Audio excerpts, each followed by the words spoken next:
Hello. This is the 30 for 30 project, so 30 projects in 30 days. My attempt to complete 30 Django slash Python web development programs. If I don't get to web development, it's just my um, just trying to get there. So totally new to all of this as well, but it's just a great way to challenge myself to really start to grasp and understand these concepts.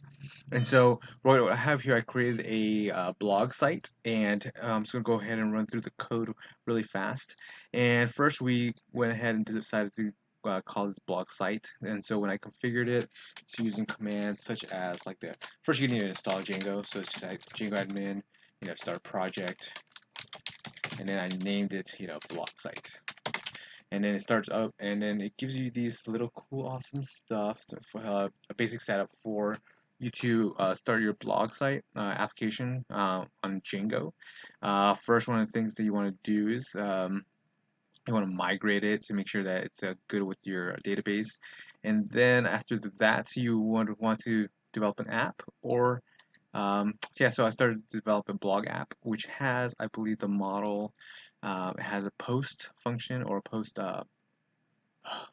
class in here, and then we also put in a publish manager here, so you could actually put this in um, from draft to publish, especially when you go on the website. And what I mean by that is to actually have it here on the admin side.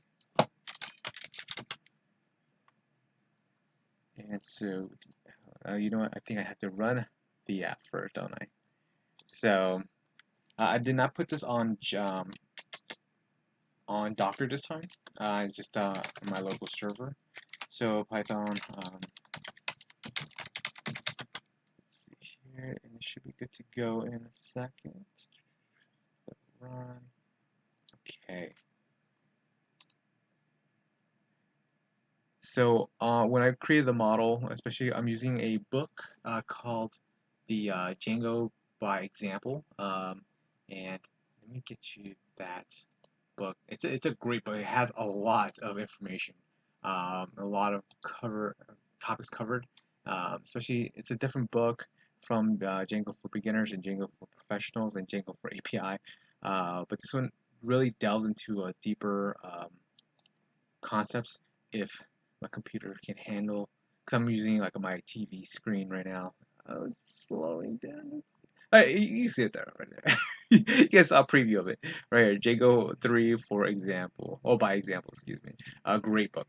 So it helped me actually create like all these functionalities here. So if you go to post, um, or it's just a nice layout when you look at it. It gave me the search bar here. It gave me this here when you look at it. It gave me the little filters here, which we specified on the Python code. So let's see here to do the objects. And where did we specify? So here's a published area for, I believe it was in, yes, not there, but admin. So give you the author. This is where Django. From what I've been reading and hearing from a lot of the tutorials instructions, is that they gave you a lot of really cool third-party apps in order for you to really see a lot of the stuff, especially when you look at the URL. It really makes it easier just to focus on the concepts of the whole web development, especially for the back end connecting it to. Actually, this is more like the front end, where you're just trying to have it all displayed.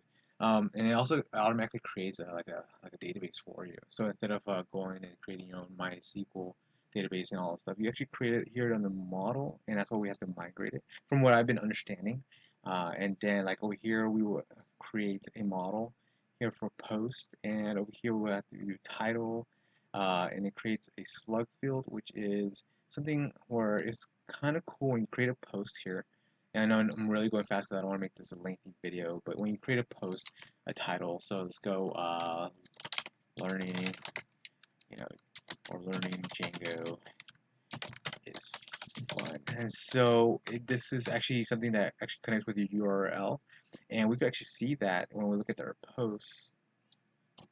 So actually, let's create one here, and this actually gives you you could choose one of the authors here, and this is a post for demonstration. And here is just the publish date and time, and then if you want to put it on draft or published, let's put it on published.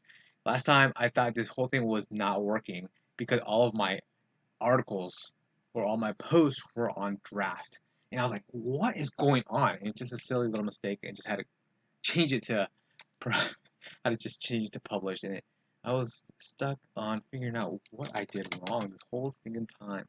All right, so here you can see that it's my blog and it has pagination, or pagination. Hopefully I'm pronouncing that correctly. It's just funny little, or just random stuff that I put here. But the last post we did was um, learning Django is fun, right? And so we're able to click it. This is the view, and you can see here the slug is actually right there. From what I've read and understand, it makes our URL much easier to understand. So this is the date, the month, and the day. So this is the year, the month, and the day, and then also the title here. It really helps instead of having a random URL or a crazy URL with the understand or read or figure out, it actually auto populates or populates into that. But yeah, this is my little app. I just want to go ahead and just show you. This is my third project, and I will be continuing on with this website. But a lot of cool stuff happened here, especially on the admin side, which really makes it easier for us to really create stuff. Let me see if there's anything from the user. Yeah, it's just the little search bar searches by the, I think, the author and the title, based on here on the admin here. Yeah, so it's pre-populates the fields, as you can see the slug.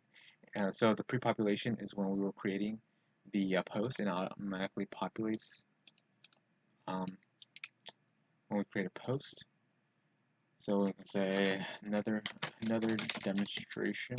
See, so this is a portion where it actually populates, and then so the search field, as we can see, what we saw in the previous page, the filter, we saw that by status created, and then also I think on the model it was to see it going. I can't find it right now. But yeah, so it's really cool stuff. And so yeah, this one really goes into more in depth and a little fast paced, but in the book, which I'm referring to, uh, Django by example, but a lot of cool stuff that I'm learning. Hopefully you enjoyed this little third app. It's not in production right now. I have to deploy on Heroku, but just wanted to throw that out there and let you guys know. All right, have a great day, guys.